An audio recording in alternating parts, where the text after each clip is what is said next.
Nouveauté du projet d'ordonnance Macron, le contrat de chantier.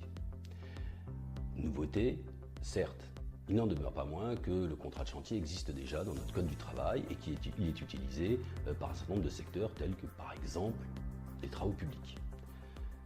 Mais quelques secteurs uniquement.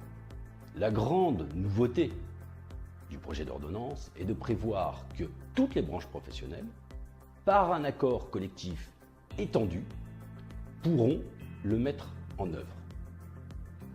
J'insiste, uniquement les branches. Les accords d'entreprise ne peuvent pas prévoir le recours au contrat de chantier.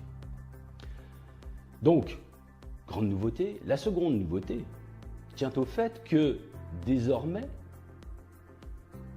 le contrat de chantier a un régime qui sera défini donc par l'accord de branche que je viens d'évoquer, mais dont les caractéristiques devront être définies par cet accord.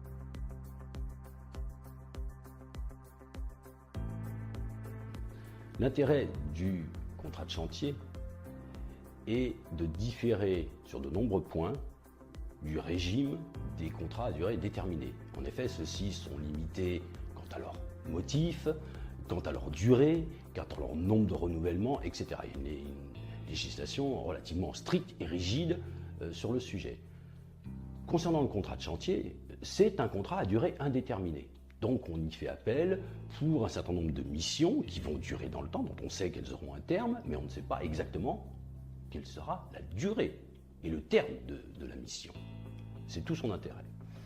L'autre intérêt, c'est que son régime de rupture est relativement simple, puisqu'il s'agit d'une procédure de licenciement individuel, ne reposant d'ailleurs pas sur un motif économique. Donc c'est quelque chose de relativement simple, dont nous espérons qu'il connaîtra un grand succès.